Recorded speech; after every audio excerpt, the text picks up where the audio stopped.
podcast reversing into your eardrums for another. I know I start each episode like this, what am I doing? But seriously, what am I doing? Thank you for coming to listen.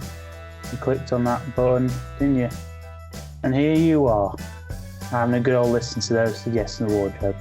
This week, or episode, whatever it is, this week we have another one of the surprise mystery guests that I enjoy. I tend to enjoy it because it's fun. It's always fun to listen to a new person to talk to, and I believe we're just waiting on them to join us. In the meantime, why don't you Google? Why don't you Google a nice recipe for yourself to do? You ever been to Paris? It's got a big tower, and interesting thing about that is a lot of hype around the Eiffel Tower, isn't there? Not all that. I went there a couple of years ago. Go outside, and it's just it's fenced off for one. You expect them to have high security for these places, but it's oh, right, I see. So you have to go all the way through their bag checks and everything. Get there and you go, yep, saw that earlier when we came into Paris. It's just pretty much Blackpool Tower. It is Blackpool Tower in France. That's what it is. Saw Blackpool Tower as well. Screw it. We're talking about towers. Top towers that I've been to. Alton Towers, that's up there.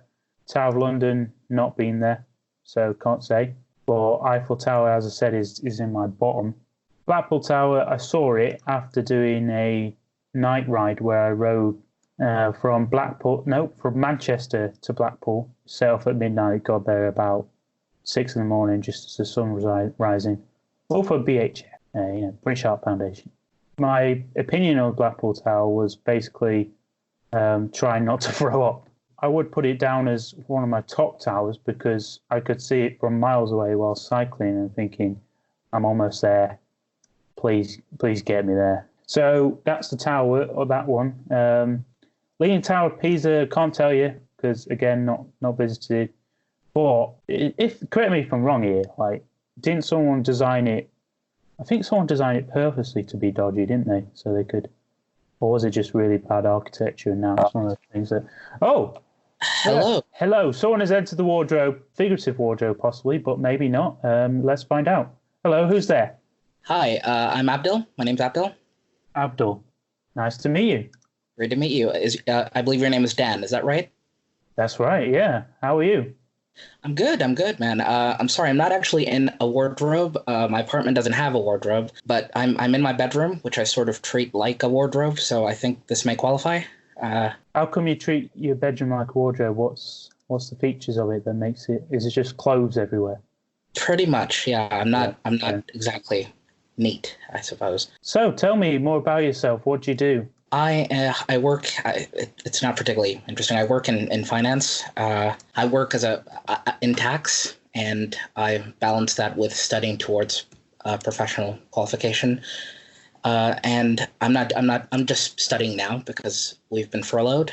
Not very much else to sort of. I wouldn't say I'm that particularly interesting, which is why I was quite surprised when I was asked to participate in an interview, which. Hey, no, I just like talking to people. It gives me an excuse to keep doing this podcast, really. So can I ask you where you're calling from? Because I detect an accent and I want to, yeah. Well, yeah, I live in Birmingham. I've lived in the United Kingdom for about a decade, but before that I lived in the United Arab Emirates, peppered in some time in the States, and I guess that's where the accent comes from. That's cool.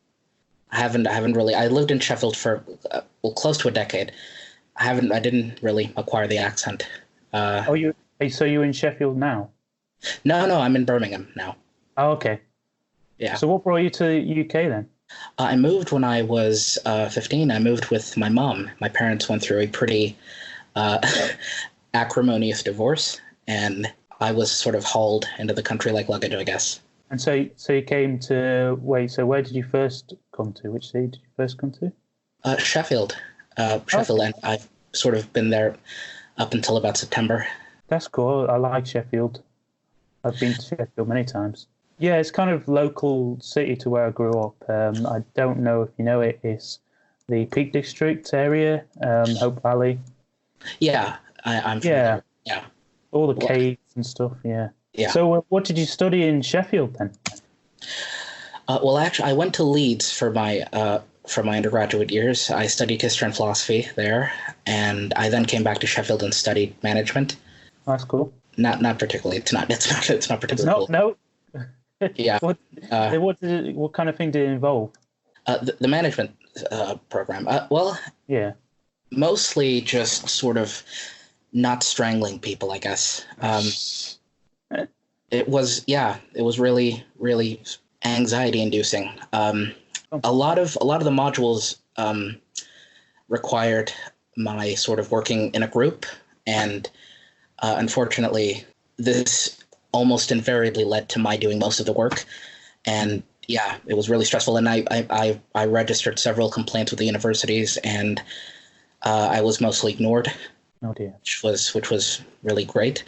And yeah, I wouldn't say I regret doing it, but it's not something I'm going to look back on fondly in the future, I guess. I can feel your pain on both those parts because I did a degree in media production, so that was heavily group-based modules. So Right. yeah, there was a lot of occasions where there were people who maybe could have done a bit more to help, and then Yeah. But yeah, no. Interestingly enough, we had a marketing module, and for some reason, part of the assessment required us to make a film discussing like an ethical issue. It was complete nonsense, if I'm being honest. But yeah, we had to make a film. Yeah, the people just either didn't show up, or when they did show up, they sort of disappeared halfway through. The working day to play League of Legends or something.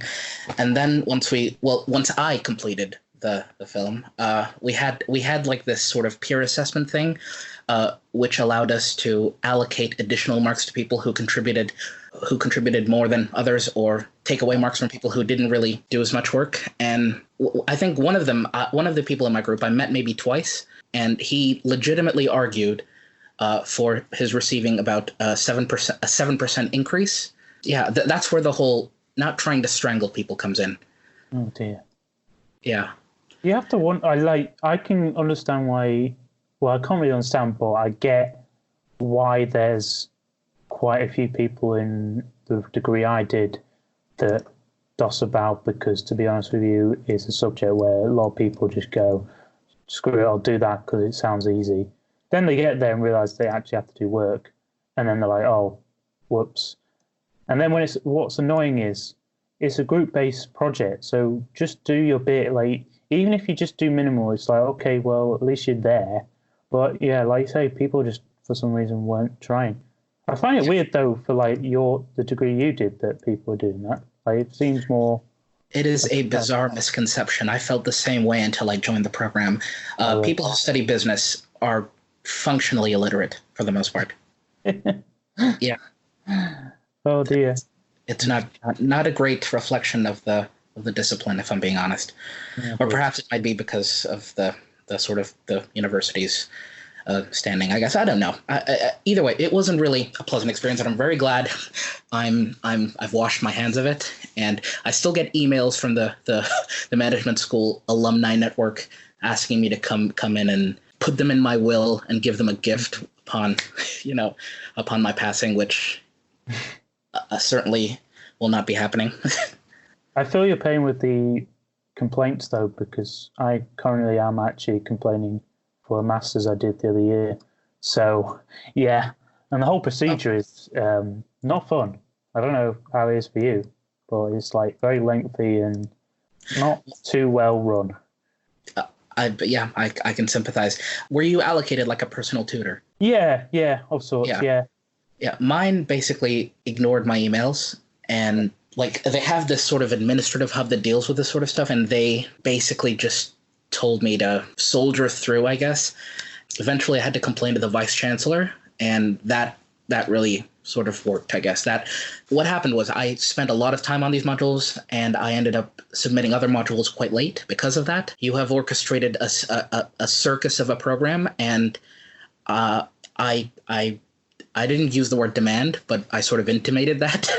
I want you to remove the late penalties for those assignments because, frankly, I'm the reason why about 7 people in this program are about to graduate. Wow. And it surprisingly, well, yeah, I guess surprisingly that they did the right thing. At the end of the day, my experience with working with that kind of procedure is that they expect, and it's quite sad actually, they expect students firstly not to complain because they just like, oh, they can't be asked and they'll just get on with it. And secondly, when they do, they will give up after a few kind of emails trying to put them off continuing the complaint, which I found a lot. And I was, thankfully, because at the time I was considered a mature student, I was kind of like, I'm not taking this. Like, I really wanted this to go where it needs to go. So yeah. Was it resolved in your favor in the end? It's still ongoing. So, and because of everything that's going on right now, it's not likely to be resolved anytime soon. So, which I can understand. So at least, whatever. Yeah. Speaking of which, how's all this that's going on affecting your situation? Are you say you're working from home? Are you, or we've been furloughed. Oh right, you've been furloughed. Yeah, the entire department's basically just doing nothing now. Well, technically, we're supposed to be studying for our exams, but most of us are not doing that. Yeah, it's mostly just it's fine. I'm there's more serious. There are more serious problems than my bored at home. It hasn't really affected me that much, thankfully. I had a cold a couple of weeks ago. I thought that might have been, something serious, but thankfully it subsided. So now I think I'm okay. What about you? Hopefully the same? Yeah, pretty much. Well, I had a job offer that was retracted because of everything that's going on. So I'm kind of like in limbo at the moment, but similar to you, it's like I just gotta get on with it really. And there's a lot of worse people off than me, so it's kind of like just keeping my insanity really. I was just gonna ask you how your degree is. Have you been able to move on with it, like use it for anything else in life, like now that you're in work? Not particularly. No, my bachelor's degree is mostly useless, I guess. Well, not really. I suppose I think the whole spiel about studying humanities at university is they sort of equip you with transferable skills. I'm not sure if that holds much water in practice, but I enjoyed studying history and philosophy. I really enjoyed the University of Leeds. I think it was a really good institution. Sheffield, I suppose I enjoyed the course, the management course we studied. It was sort of a broad overview of different sort of business functions, which I work in quite a niche and technical area of accounting, which isn't really, I've never really come across it during my higher education. Yeah, I work in sort of research and development at the moment, which involves, it's the government's way of incentivizing investment in research and development. So companies that do it, and they're eligible for tax relief. I suppose the qualifying criteria is that there must be some sort of scientific or technological advance. There must be some sort of scientific or technological uncertainty. They must have overcome such uncertainty, and the knowledge sought by undertaking those projects should not be readily deducible by a competent professional, competent being the operative word. So yeah, we've been working with clients, and they've been basically a lot of clients abuse the system. They're not really doing research and development. I'm afraid I can't really discuss actual examples, but they routinely abuse the system. There was a client who they were a consumer foods group. They gave us their sort of expenditure, stuff like that. They were including trips to Dubai for quote unquote research, when really, why are you bringing your kids to research? By some miracle, the claim was successful. They got a very generous rebate from HMRC. And when we sent them our bill, they basically just ignored us for the better part of a month. And when we chased it up, they formed this really unique solution to this problem. They said that instead of paying us, they would find other small and medium enterprises for us to do work for, and then we'll split the fee 80-20 in their favor. Wow. So they proposed this instead of actually just paying us for the work we did for them. So, as tempting as that offer is, no, thank you. That's very strange. Thanks, that'll be £30.22. Are you paying cash or card? What do you mean? Are you paying the £30 in cash, or do you have a debit or credit card? I don't think so. I'm afraid we only take cash or card, sir. We don't take cheques. No. I'm not giving you any money for these goods. Do you know how many other shoppers I've brought in here? Sir, I don't think... I brought my great aunt in here once, and she doesn't even live locally. Don't you understand how great a deal that is for you? That doesn't change the price of... Look, I'll cut you a deal. I'll really start pushing this place, let everyone know they can purchase a wide variety of groceries here, start persuading them that this is the cheapest place to buy from. I do that, and you get to keep, let's say, 20%, whatever they spend here. But who gets the remaining 80%? Well, me, obviously. I'm the one who's done the work here. 20% doesn't even cover the cost of the goods. Well, that sounds like a you problem. Maybe you ought to raise prices, otherwise I might stop fulfilling my end of the deal. You don't have a deal. That's a shame. I guess that means I'll have to shop elsewhere.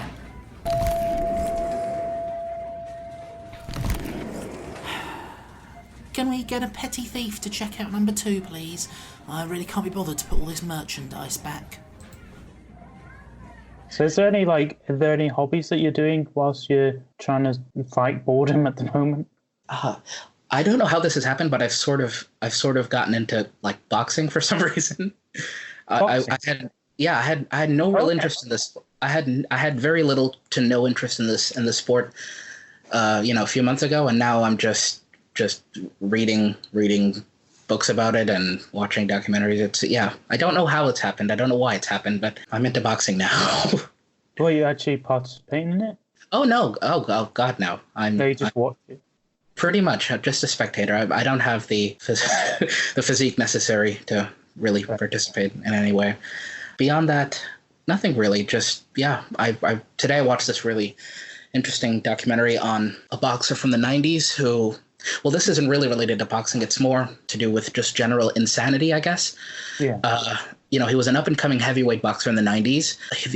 There were talks about him facing Mike Tyson for the heavyweight title. He actually won the WBO heavyweight title by beating George Foreman. In 1996, he tested positive for HIV, and he was in the Nevada athletic commission had just begun testing for that virus. He tested positive and retired, but then he tried to make a comeback in 2006, and he became an AIDS denialist. He had like chest implants, and when breast augmentation surgery, he basically had that to make his chest look fuller, and he became an AIDS denialist. He stole other people's blood to try and sort of pass tests to get a boxing license. He passed away in 2013, and it was later discovered that he actually contracted the virus in 1989. So he's been hiding the fact that he had HIV, and he's been boxing for 7 years. So there was a bit of a controversy surrounding that. Yeah. You think, how can people be like AIDS denialists? It's and looking at the deterioration of their body, but then you see people just burning down 5G towers in England right now. Right. Think, yeah. Okay. Yeah. Sort of makes sense. That's so crazy, isn't it? Yeah. I don't really know how that's how that ties into the virus. I'm not really sure how it works, but I think the theory is that the waves are like causing people to get headaches, and then that from there you're contracting the virus. I think is the way people are thinking. But I was reading something about it. There was a engineer who was talking about how they did this years ago. They were installing towers, and the similar thing happened where like this community were like, oh, those towers that you just built, like they're giving us like migraines and everything. And then the engineer went, we haven't even turned it on yet. So basically, like when a whole, what's the term for, I can't remember the term for it, where like a whole community is just somehow all felt the same thing. And after this meeting where the engineer goes, oh yeah, it's not even turned on, they left, and everyone was like, I ain't got a migraine anymore. That's strange. So yeah, it's confirmation bias, I think is correct. Yeah. So what have you I been think up to? What have I been up to? This podcast. So is this the sort of thing you're sort of looking to get into, podcasting? Sorry, you studied media production at university, was that right? Yeah. Well, that was my undergrad, and then the last year I finished my master's in film, and in between that I was doing games testing. So yeah, that kind of area really.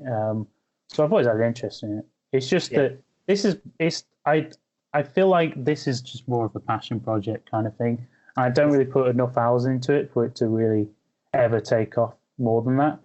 And to be honest with you, the gimmick is just it's silly, but it's just there's not enough for it to really be appealing to a larger audience. So yeah, it's just something I do. It's fun. It's nice to talk to people. It seems. I mean, I've never met you before, and we've just sort of had a conversation, and we're having a conversation. I think that's interesting. I suppose bringing two people who've never met before, and getting them to meet in front of, well, not in front of a camera, but in front of microphones. I guess that's quite interesting. What's interesting, you're the first person that I've had on the podcast that wasn't born in the UK, because basically my friends group, basically the guests go from my friends group to who Gregor knows, and that's how sometimes I get a mystery guest like yourself on. Yeah. Which are always the ones I find most enjoyable, because obviously it's really nice to be able to talk to someone I've never met before. And also because I'm kind of socially awkward, so being able to do it over like this when I can't even see you makes it a lot easier for me. But, no, I'm with you. Yeah. I'm sort of socially awkward as well. Yeah. I've known Gregor for some time. I met him at college. Actually, yeah, he sent. Did he show you like the message he sent me to get me to? No. He never tells me anything about, well, particularly about mystery guests.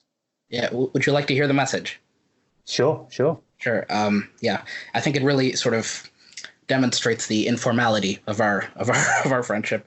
So he sent me. I have a friend who runs a podcast that I'm helping out with. He interviews people about whatever they want to talk about while they sit in a wardrobe. For self-isolation reasons, we call you via Skype while you're sat in your own wardrobe. You up for it? So that's how. That's the message. No, how's it going? What's? Well, I mean, the thing was. We had a conversation like before this, like a brief conversation about just work and how weird this all is, and then I got that.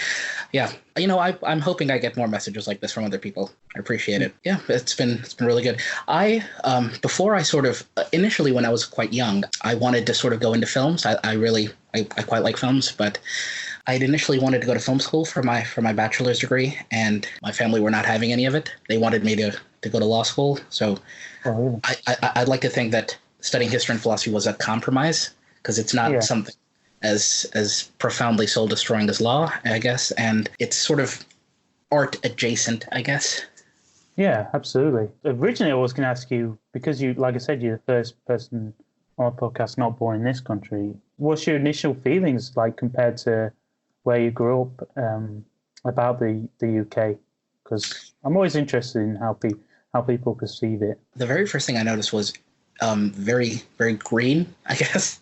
Mm-hmm. I lived in Dubai, which is really sort of metropolitan and full of buildings, and all the sort of greenery was artificial. So to see just parks and trees everywhere, it was different. It was a change of scene. How has that developed over the years? How my feelings have developed over the years. Yeah. To be honest, I like Sheffield. It's a large city technically. I think fifth largest in the UK, but it's also sort of, it feels kind of small, and I don't know if this is because of the underinvestment generally, but it feels, I don't know, it feels sort of, it's comfortable, I guess. Birmingham is not like that. Birmingham is just, I live in Birmingham city center, and it's just a big construction site, really. I've only been to Birmingham maybe once or twice, and I haven't really experienced it enough to know it that well. To be honest, neither have I. I haven't really done very much exploring. Basically, once I get off work, I have to. They expect me to come home and study, basically. So, sure. And if I fail any exams, I'm fired. Okay.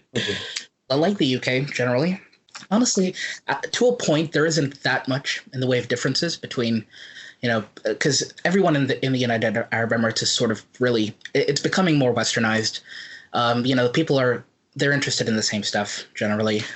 They're quite similar. Their personalities have been sort of formed much in the same way thanks to just American culture or television, film, stuff like that. There isn't that much. The only real differences are, I suppose, it's colder and it's greener, and less investment. But I like the UK. I'm not sure if I'll probably stay here for the rest of my life, but I'll look back very fondly on my time in China. Where's the dream place that the dream country you'd like to sail to? The dream country I'd like to settle in. I'm not really sure. Is it more to do with the job or like career path? Well, I think that's part of the reason why I sort of gravitated to accounting, because once I sort of get the qualifications, I can move around, because the professional body has associations in other countries, which would enable me to work just somewhere that isn't really as cold, I guess. That's probably my only. If it's reasonably warm, I'll be pleased. But who knows? I might just sort of establish roots here and stay permanently. I don't know. I had a big plan for 2020, and this virus has completely wrecked it. Right. So, Yep. Yeah. Feel that. Feel that thing. Yeah. Well, equally though, the way I was thinking the other day was like, oh man, I had a lot of plan this year or whatever, and then it's just like, well, at least now I have an excuse for when I don't get this done. Like, hey, I couldn't do that because literally there was a pandemic going on. So, technically, 2020 was supposed to be my year, all right? And it would have been my year had it not been for a viral pandemic. Exactly. Everyone's New Year's resolutions that fell through. Doesn't matter anymore. Yeah, it's great. Yeah.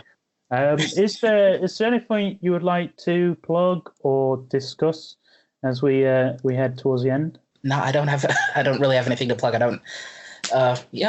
I just it was nice to meet you. You too. Best of luck with your issues with the university, and I hope you continue producing these segments. They seem really interesting, and I wish you the very best of luck. Oh, thank you. You too. Thank you very much.